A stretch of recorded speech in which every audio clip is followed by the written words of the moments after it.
2025 फिर से नीतीश का संकल्प लेकर कल भूरी-भूरी-शरवा की धरती से बीपीएस कॉलेज के प्रांगण में फिर एनडीए कार्यकर्ता सम्मेलन का आगाज होने वाला है। आपको बताते चलें, बिहार प्रदेश के शिक्षा मंत्री माननीय सुनील कुमार फिर से चुनावी रणनीति के साथ भूरे क्षेत्र के विकास की रूपरेखा तय करेंगे। आपको बताते चलें, कयासों का दौर है बिहार में राजनीतिक उठापटक और फिर इस साल होने वाले चुनावों के मद्देनज़र सभी पार्टियां अपनी अपनी रणनीति के साथ चुनावी मैदान में कमर कस चुकी हैं।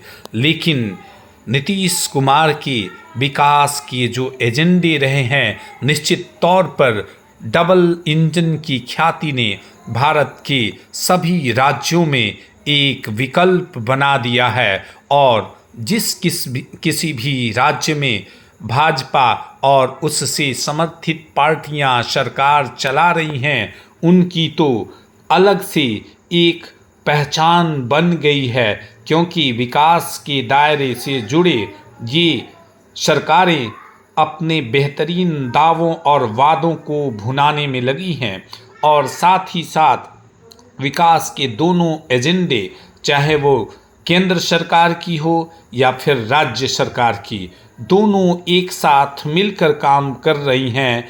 तो क्या जो विपक्ष है वो विपक्ष इस बात को स्वीकारेगा? निश्चित तौर पर पक्ष विपक्ष की राजनीति के दायरे में कोई बात करना अकल्पनीय होगा। लेकिन कल जो एनडीए का कार्यकर्ता सम्मेलन होने वाला है, वो पक्ष और विपक्ष के प्रहारों के लिए चुनौतीपूर्ण कदम होगा और साथ ही साथ कार्यकर्ता अपने जोश एवं उमंग के साथ आगे की रणनीति को दर्शाते हुए नजर आएंगे। बिहार के विकास के जो दावे वर्तमान सरकार कर रही है, उसमें विपक्ष कहीं न कहीं अड़ंगे लगाते हुए तमाम दावों को सिरे से खारिज करने में जुटा हुआ है। तो क्या रणनीति और राजनीति के इस दायरे को साध पाएगी वर्तमान सरकार? तो क्या 225 के संकल्प के साथ 2025 में उतरने वाली एनडीए और घटक दल फिर से सरकार बनाने में कामयाब हो पाएगी? फिलहाल तस्वीरों में आप बिहार के शिक्षा मंत्री जी को उनके कार्यकर्ताओं के संवाद को देख एवं सुन पा रहे हैं। वो अपने रणनीति को अपने कार्यकर्ताओं के साथ साझा कर रहे हैं और संगठन से जुड़ी तमाम पार्टियां, बीजेपी, फिर इसके घटक दल, चाहे वो जेडीयू खुद में बिहार की एक बड़ी पार्टी है, सरकार लगातार शासन के साथ प्रशासनिक और सरकारी दायित्व निभा रही है और इसकी कड़ी में जुड़ जाते हैं नीतीश कुमार। नीतीश जी के नाम पर कभी बिहार में बहार है, नीतीश सरकार है। तमाम दावों और वादों की कवायद के साथ बिहार की जो रणनीतिक साझेदारी है, क्या इस राजनीतिक कसौटी पर जनता को समझाने में कामयाब हो पाएगी कि वर्तमान सरकार ने बिहार में विकास के तमाम कार्य किए हैं? इन दावों और वादों की कसौटी पर क्या जनता इनकी बातों पर भरोसा करेगी? लेकिन ये बात तो तय है कि जो सरकार रहती है, वो सरकार निश्चित तौर पर अपने दायरे और दायित्व को समझती है, क्योंकि उसे पुनः जनता के बीच जाना होता है।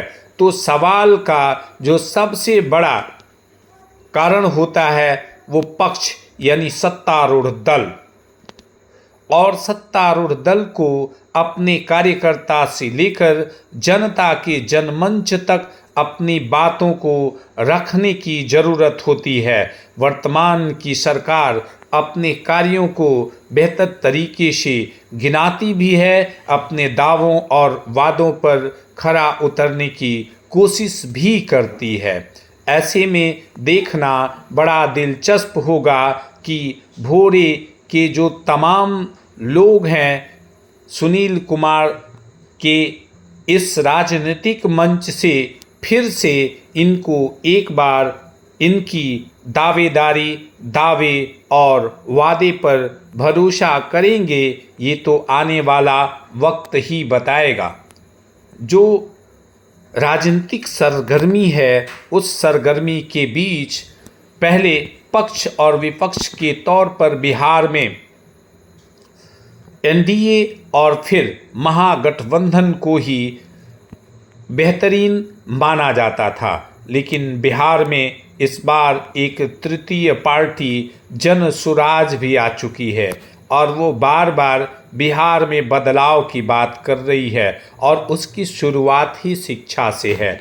तो शिक्षा का सारा दारोमदार बिहार प्रदेश का भोरे के माननीय विधायक एवं वर्तमान के शिक्षा मंत्री श्री सुनील कुमार जी के ऊपर है। तो तमाम आरोप एवं प्रत्यारोप जो भी लग रहे हैं शैक्षणिक पृष्ठभूमि को लेकर, रोजगार के पीछे इसको एक वजह बताया जा रहा है और पार्टियां गिना रही हैं कि शिक्षा व्यवस्था अगर बिहार में दुरुस्त हो जाए तो बिहार निश्चित तौर पर अपने उस पुराने इतिहास को संजो पाएगा जिस इतिहास के लिए बिहार को तमाम लोग याद करते हैं।